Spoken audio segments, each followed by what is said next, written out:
예, 반갑습니다. 오늘 문학 강의는 소설 강의는 허구 어떻게 쓸 것인가, 무엇을 쓸 것인가 이렇게 다 묶어도 되겠어요. 우리가 흔히 소설을 허구라고 그러죠. 허구.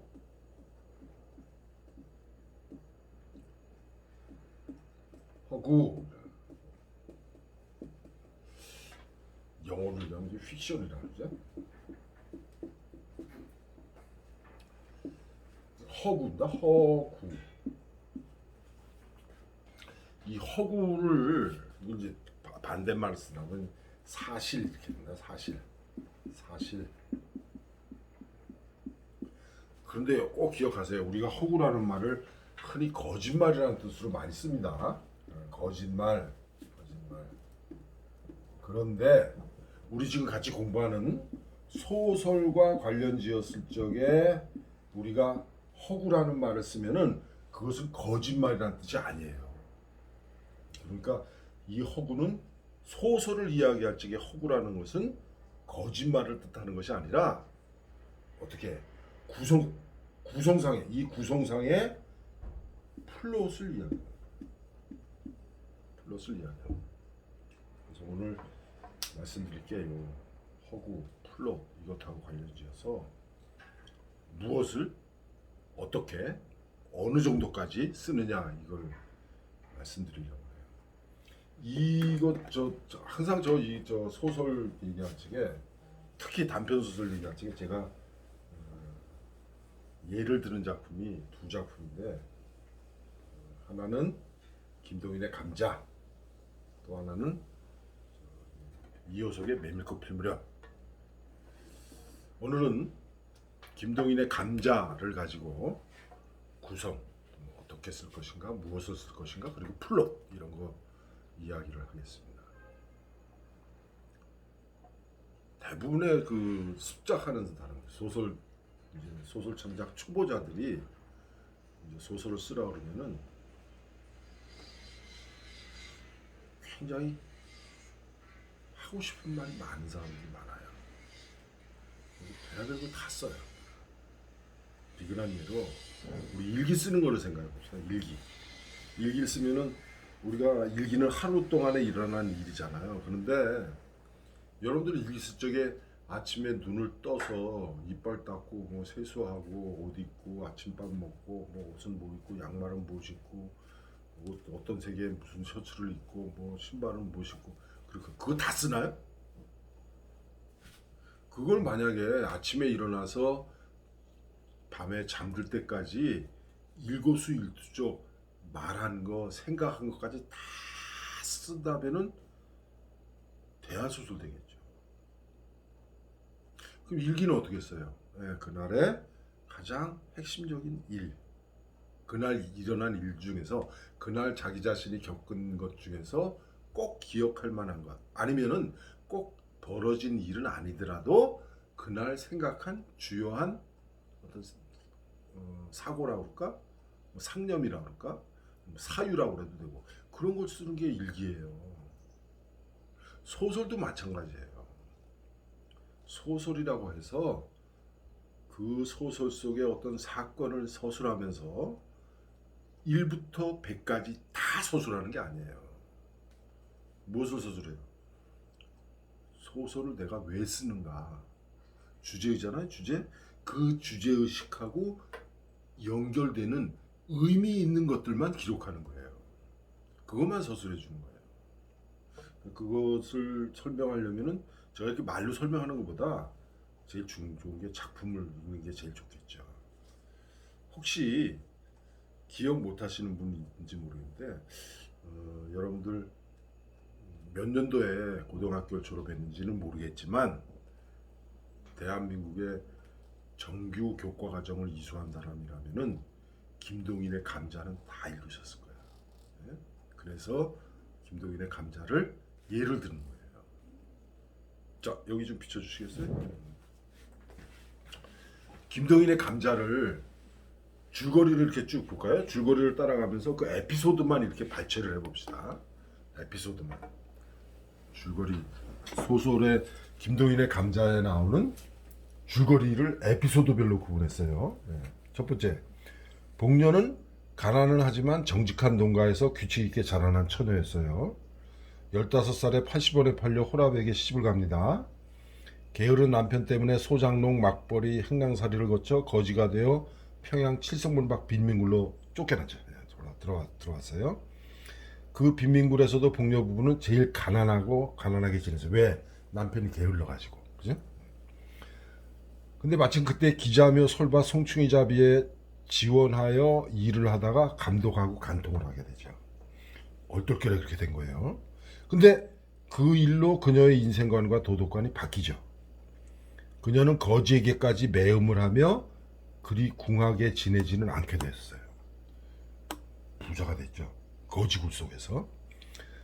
왕서방의 감자밭에 들어간 복녀는 왕서방에게 들켜요. 왕서방의 집에서 나오는 복녀의 손에는 삼원이 쥐어져 있었죠. 뭐예요? 도둑으로 들어갔는데 들켰어요. 주인인 왕서방한테 몸을 주고 대신 벌도 안 받고 돈을 받아가지고 나왔어요. 네. 이후에 왕서방과 복녀는 수시로 만나고 복녀 부부는 빈민굴의 부자가 돼요. 왕서방은 100원을 주고 어떤 처녀를 마누라로 사옵니다. 왕서방의 혼인날 밤 복녀는 낫을 들고 왕서방의 방으로 신방으로 들어가요. 복녀는 왕서방에게 낫에 찔려 죽죠. 복녀의 시체는 사흘 후에 그녀의 집으로 또 옮겨집니다. 왕서방은 복녀의 남편에게 30원, 한방의에게 20원을 줍니다. 이튿날 복녀는 뇌일혈이라는 한방의 진단으로 공동묘지로 갔어요. 사실은 살인사건인데, 볼까요? 살인사건인데 뇌일혈로 죽었다는 한방의 진단으로 그 공동묘지에 묻혀요. 허무하죠, 그죠? 지금 김동인의 감자라는 단편 소설을 이렇게 에피소드별로 9개로 나눴어요. 물론 세세한 그 에피소드까지 이렇게 다 말씀드렸는데, 이 지금 제가 말씀드린 거, 아까 여러분들이 보신 거는 실제 김동인의 감자라는 단편 소설 속에 있는 내용들이에요. 그럼 결국 김동인이 써놓은 소설 속의 사건들이에요. 그럼 여기서 기억나는 게 누구 있어요? 복녀의 남편 뭐 큰 역할은 못해요. 게으르다는 거. 그 다음에 누구예요? 왕서방.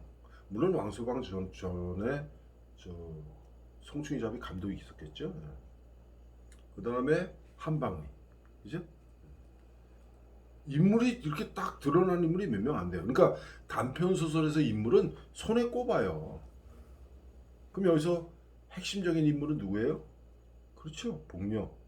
그 다음에 왕서방. 물론 그 주변에 소설 속에 보면은 한 문장으로 등장했다 나가는 사람 많아요. 뭐 성림이라고 불리는 사람이 있었죠. 복녀는 왕서방네 밭에 도둑질하러 들어가고, 형님이라고 불리는 사람은 육서방네 밭에 도둑질하러 들어가고, 둘 다 들켜가지고 몸을 뺏겼는데 나와서 보니까 형님 얼마 받았을까? 배추 3포기 받아가지고 나와요. 그런데 복녀는 3원 받아가지고 나오죠. 물론 복녀가 그렇게 그런 값을 했겠죠. 이쁘기도 하고 뭐 아니면 더 젊기도 했다거나. 그 다음에 또 어떤 인물 나와요? 네. 저기 송충잡이러 갔는데 저 감독이 좀 보라 보자 그러니까 같이 갑시다 그러니까 내가 거기 왜 가니 뭐 이렇게 했던 동료 그 안악들 있잖아요.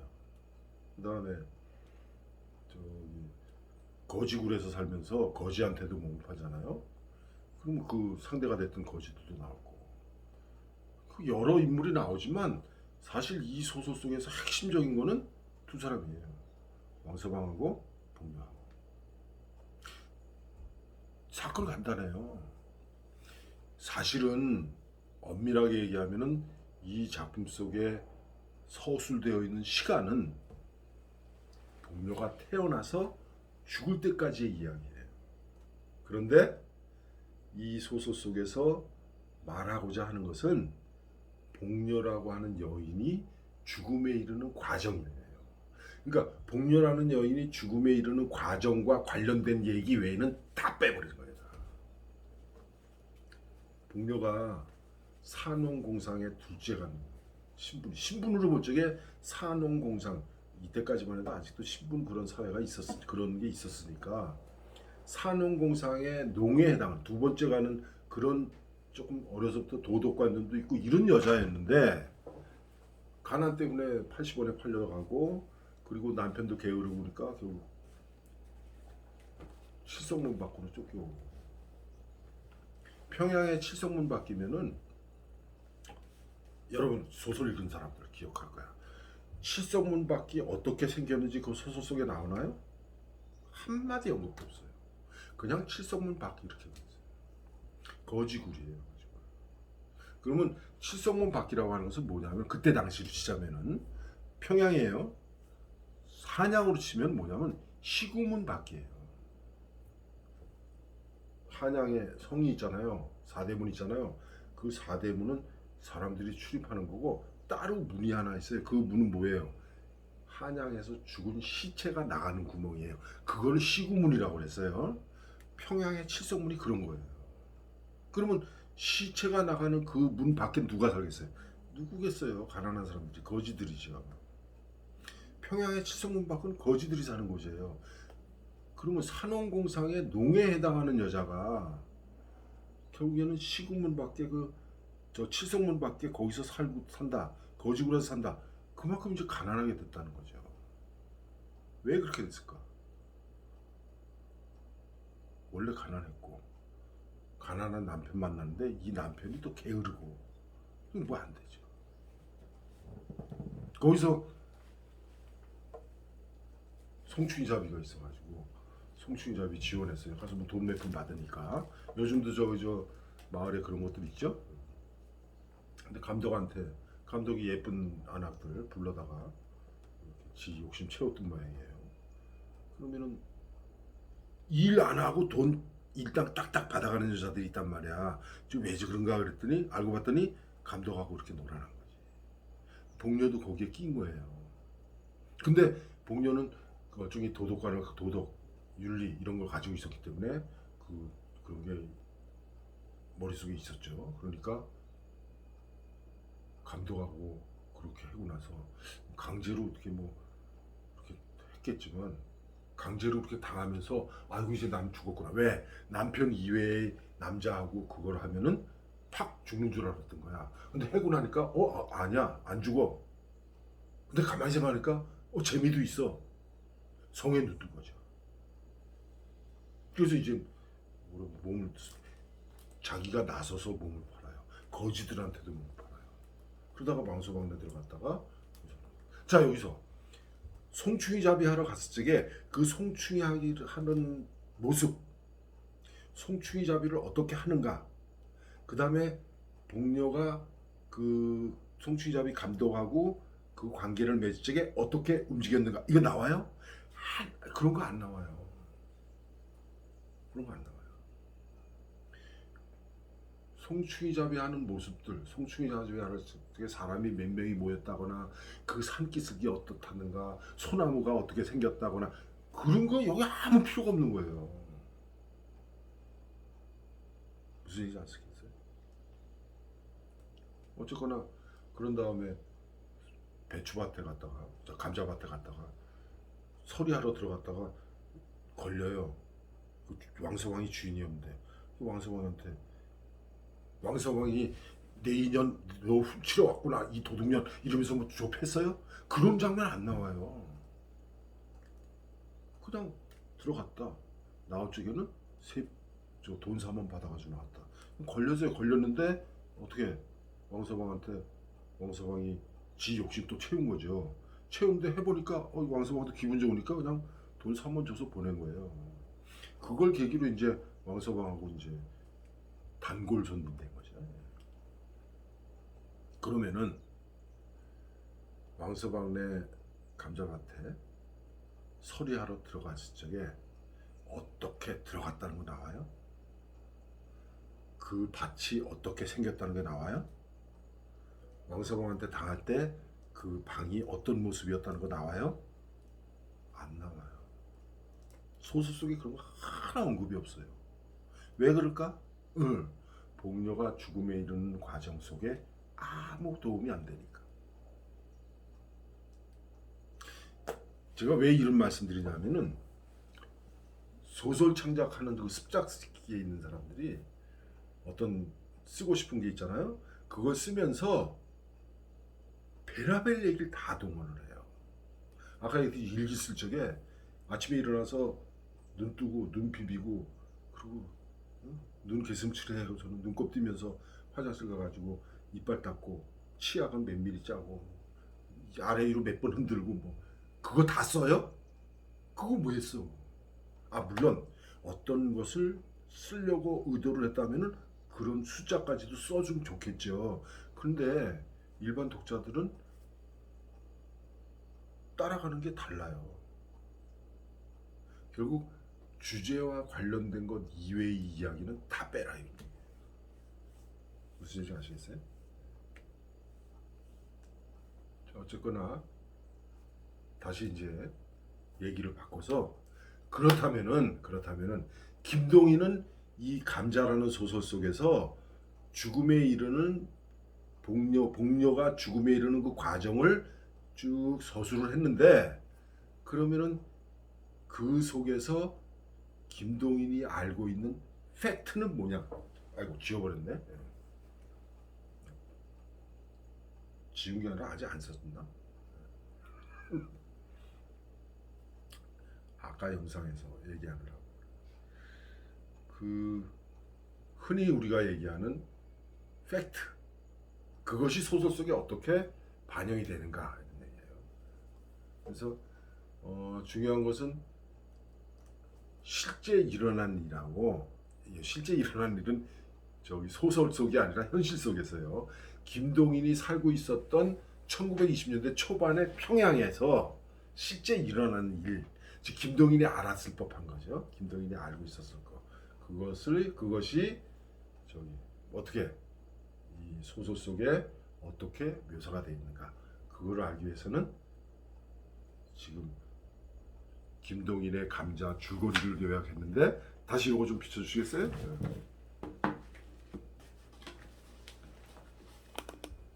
그러면은 1920년대 초죠. 이게 1925년 작품이니까 1920년대 초반이에요. 1920년대 초반에 이 소설 속에 들어있는 여러 가지 사건들의 어떤 모티브가 되는 모델이 된다고 그럴까? 모티브가 되는 실제 1920년대 초반 평양에서 김동인이 알고 있었을 거, 뭐 있을까요? 예. 돈을 주고 처녀를 사오는 혼인 풍습이 그때 있었을 거예요. 어린 나이에 80원에 팔려 호라비에게 시집간 어떤 처녀가 있었을 겁니다. 소장농, 막벌이, 행랑살이 등 온갖 고생에도 거지가 된 어떤 부부가 있었을 거예요. 평양 칠성문 밖 빈민굴의 모습, 빈민굴의 어떤 모습 이런 거를 김동인이 알고 있었을 거야. 송충이 잡이에 지원하여 일하다가 감독과 노란한 어떤 여인이 있을 거예요. 남의 집에 물건을 훔치러 들어갔다가 들켜 주인에게 몸을 빼앗긴 여인 있었을 거예요. 아내가 몸을 팔아 온 돈을 보고 히히덕거리는 논팽이 남편 이런 놈이 있었을 거예요. 혼자 좋아하던 남자의 결혼식 날 신방에 뛰어든 간 큰 여자 있었을 거예요. 살인을 뇌일혈로 무마해버리는 부도덕한 한방의사 있었을 거예요. 그러니까 지금 여기 나온 이 9개 일부러 지금 소설 속에 9개의 에피소드를 뽑았기 때문에 여기도 지금 9개를 했는데 이 9개의 실제 있었던 일 그러니까 김동인이 이 소설을 쓸 당시에 이 9개의 일은 팩트예요. 김동인이 알고 있었을 거예요. 직접 봤건 들었건 아니면 그때 당시 어떤 신문에 났건 그때 텔레비는 없었으니까 알고 있었던 거예요.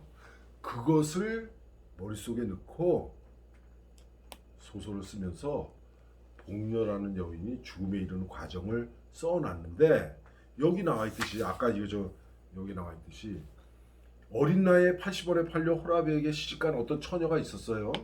그럼 결국 부부가 됐잖아요. 그 부부가 여기서처럼 혼자 좋아하던 남자 결혼식 날 신방에 뛰어든 이 여자하고 그 80원에 팔려간 여자하고 동일이냐? 그건 아니에요. 그건 모르는 겁니다. 그럼 지금 이 9개의 에피소드 이 팩트에 나오는 인물들이 다 연관이 있는 인물들이냐? 아니라는 거예요. 그게 아니라는 거예요. 그래서 우리가 허구라고 그러잖아요. 허구. 이 허구라고 했을 적에 이 허구는 우리가 흔히 거짓말이라고 그러는데 이거를 흔히 우리가 거짓말 이렇게 얘기하는데 이 거짓말이 아니라 소설에서 허구라고 했을 적에 이 허구는 구성을 얘기하는 게 구성. 플롯을 얘기하는 게 플롯. 즉 뭐예요? 지금 9개의 팩트를 얘기했잖아요. 9개의 팩트. 이 팩트가 이게 모티브가 돼가지고 아니면 소재가 됐겠죠? 소재가 돼가지고 이것들이 엮여져가지고 1번에 나온 처녀가 3번의 그 여자가 아니에요. 2번에 나오는 부부가 저 뒤에 나오는 누구지 7번에 나오는 그 부부가 아니에요. 전혀 관계없이 9개의 팩트가 다 따로따로 존재하는 거예요. 따로따로 존재하는 것들을 다 엮어가지고 순서도 바꾸고 뭐 이렇게 해가지고 김동률의 머릿속에서 그걸 뭐라 그래요? 작가의 상상력이죠. 작가의 상상력. 이 상상력 속에서 이렇게 만들어 놓은 거예요. 그게 허구라는 거예요. 그러니까 다시 얘기하자면은 앞에 소설 속의 9개의 에피소드 얘기했죠. 그다음 두 번째 얘기한 게 1920년대 초반 평양에서 김동일이라는 작가가 실제 어떠한 사실들을 알고 있었느냐 9개를 얘기했죠. 그 9개의 팩트 속에 등장하는 인물들이 다 연관이 있는 인물들이냐? 아니라는 거예요. 그럼 어떻게 연관이 되겠어요? 그렇게 연관이 되게끔 만들어 놓은 게 김동인이라는 작가의 상상력 속에서 만들어진 것이고, 그리고 그것을 구성, 플롯이라는 이름으로 그럴듯하게 엮어놓은 거예요. 근데 그렇게 엮어놓으면서 서술을 어떻게 했느냐? 아까 얘기했듯이 평양 칠성박의 빈민굴의 모습이 자세하게 나와요? 안 나와요. 단 김동인은 알고 있어요. 거기가 어떤 곳인지. 그런데 그 어떤 곳이라는 것을 거기다 자세하게 묘사를 해놨냐? 안 했어요. 그거. 왜? 복녀라는 여자가 죽음에 이르는 과정에 아무 쓸데없으니까. 그래서 소설 창작을 하는 습작기에 있는 사람들이 제일 저지르기 쉬운 실수가 뭐냐면은 모든 것을 다 써야 되는 줄 알아. 아니에요. 다 쓸 필요가 없어요. 내가 어떤 것을 썼다. 어떤 의도로 어떤 목적을 가지고 무엇을 독자들에게 이야기하고 싶어서 이런 소설을 쓴다. 그러면은 거기에 맞는 것만 쓰면 돼요. 나머지는 다 빼요. 그랬다. 뭐 구질구질하게 그런 얘기 뭐하러 다 해요. 할 필요가 없죠. 그래서 이제 비근한 예를 들자면은 우리 같이 공부한 것 중에 외로운 별이 있었죠. 하연달, 같은 사람 작품인데. 그 다음에 지금 오늘 아까 얘기한 합가, 그 다음에 행복떡볶이. 별 얘기들이 다 나오잖아요. 그게 다 필요한가? 필요하지 않아요. 그걸 뭐하러 다 얘기를 해. 필요한 것만 쓰면 돼. 필요한 것만. 그래서 내가 꼭 여러분들 이걸 생각하세요. 내가 이 소설을 왜 썼는가? 어떤 의도로, 즉 무엇을 독자들에게 얘기하고 싶어서 썼는가? 단편인 경우에는 명확하게 한마디로 얘기하면 돼요. 그 한마디로 얘기할 수 있는 주제, 그것을 독자들에게 얘기해 주기 위해서 필요한 것만 빼서 쓰면 돼요. 그리고 그거 가지고 상상력을 발휘해서 이야기를 만들어내는 거예요. 단 그것과 관련이 없는 이야기들은 다 빼세요. 그 인물 묘사라든가 사건, 어떤 배경 묘사 이런 거 평소에는 제가 강조를 많이 합니다. 그런데 그 인물 묘사나 배경 묘사도 묘사 어떻게 하는 거라고 그랬어요? 마치 눈에 보이는 것처럼 그려놓으라고 그랬잖아요. 그것도 주제하고 관련이 있을 때만 얘기하는 거예요. 주제하고 관련이 없으면은 그냥 버스 타고 갔다 그러면 되는 거예요. 아니 지하철 메트로선 탔다 이러면 되는 거예요. 메트로선이란 말도 필요 없어요. 지하철 타고 버스 타고 아니 운전해서 갔다. 운전을 하는데 뭐 기아를 어떻게 넣고 시동을 어떻게 걸고 뭐 어떻게 가서는 어떻게 좌회전하고 우회전하고 깜빡이 켜고 그거 다 쓸 필요가 없잖아요. 그죠? 내가 어디에서 어디로 갔다는 버스 타고 왔어 이러면 되는 거예요. 단 만약에 그게 꼭 주제하고 연관되는 거라면 버스 안에 풍경까지 누구누구가 앉아 있었던 것까지 자세하게 써야 되겠죠. 근데 그것이 내가 이야기하고자 하는 것하고 관련이 없다면 다 빼세요. 다.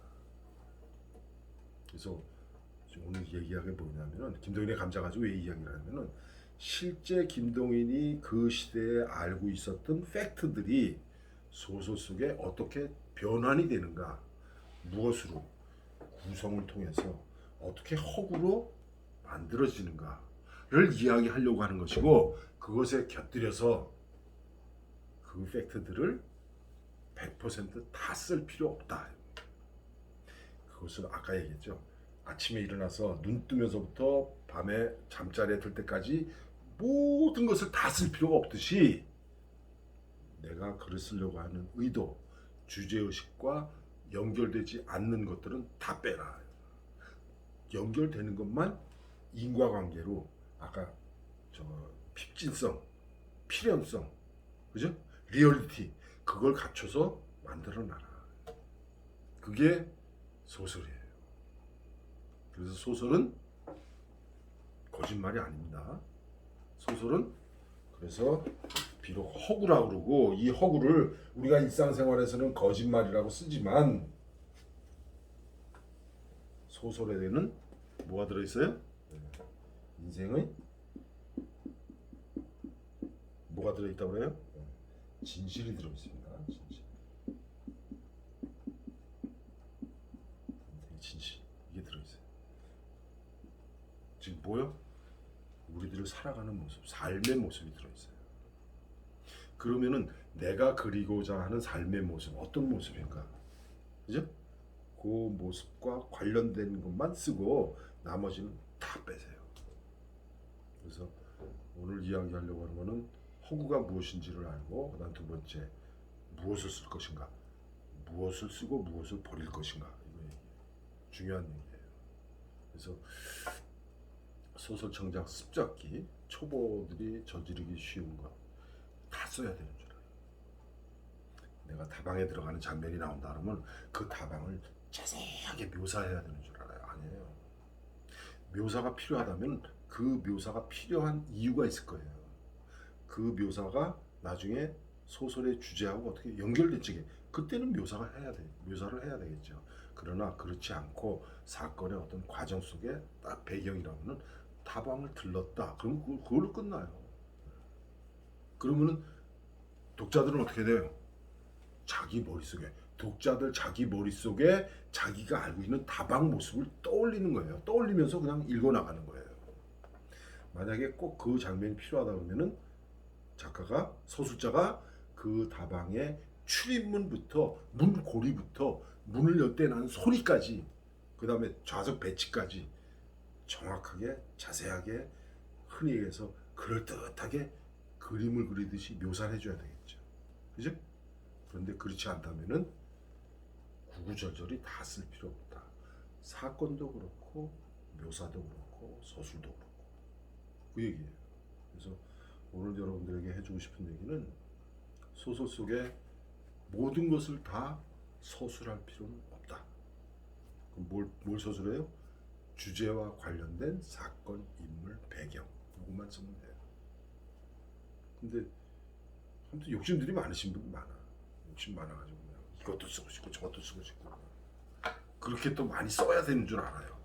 그렇지 않습니다. 아까 얘기했죠? 김동인의 감자 200자 원고지로 제가 계산해 보니까 200자 원고지 48매 50매가 안 돼요. 여러분 지금 쓰신 거 한 편이 그건 100매 되는 승분 있잖아. 두 편 쓸 만한 거죠. 그래서 이효석의 메밀꽃 필 무렵 50매 안 됩니다. 짧아요. 충분해요 그 정도면. 그래서 저는 단편 요즘 뭐 흔히 단편을 뭐 100매 이러잖아요. 저는 100매까지 필요 없다고 봐요. 60매에서 한 80매. 그래서 딱 펴고 30분 동안에 쭉 훑어나가고. 요즘은 또 이제 IT 시대, 더군다나 이 정보화 시대에 빨리빨리 이렇게 하잖아요. 빨리빨리. 지하철 타고 가면서 버스 타고 가면서 잠깐 이렇게 스마트폰 펼쳐가지고 쭉 읽고. 그래서 요즘 뭐 스마트폰에 스마트를 붙여가지고 스마트 소설. 요즘 꽁트란 말도 안 써요. 응? 손바닥 장자 써가지고 장편을 그랬는데 요즘 손바닥 장자 쓴 장편들이라고도 안 그러고 나뭇잎 엽자 있죠? 엽편이라고도 안 그러고 꽁트라는 말도 안 해요. 스마트 소설이잖아요. 잠깐 5분 내로 그냥 읽고 끝나는 거예요. 스마트 소설이잖아요. 소설 창작 강의하는 입장에서 그런 거 쓰라고 권하고 싶진 않아요. 그러니까 진지하게 예술 작품으로서 문학 작품으로서의 소설이라고 하면 단편이고 단편은 그렇게 길 필요가 없다. 또 구구절절이 다 쓸 필요 없다. 꼭 주제와 관련된 사건, 주제와 관련된 인물, 주제와 관련된 배경 외에는 다 빼라. 구구절절 쓰지 마세요. 간단하게. 기왕이면 일목요연하게 큰 고정 그냥 주제가 딱 떠오를 수 있게 그렇게 쓰는 게 제일 좋습니다. 이해를 하셨나 모르겠어. 혹시 더 공부하고 싶으면 영상 되돌려서 아까 김동인의 감자에 나온 에피소드들 소설 속의 에피소드들이에요. 그 다음에 김동인이 20년대 초반 평양에서 김동인이라는 작가가 알고 있었던 팩트들 한번 견뎌보세요. 이게 어떻게 변형이 돼서 소설 속에 이렇게 묘사가 되는가. 허구입니다. 그게 허구예요. 그리고 아까 얘기했듯이 왜 기자묘 솔밭 배경 묘사가 없을까? 왜 송충이잡이 감독이 복료를 겁탈하면서 자세하게 장면이 안 나올까? 아무 필요가 없으니까. 그죠? 필요 없어요. 그냥 그런 관계 맺었다 이거면 끝나요.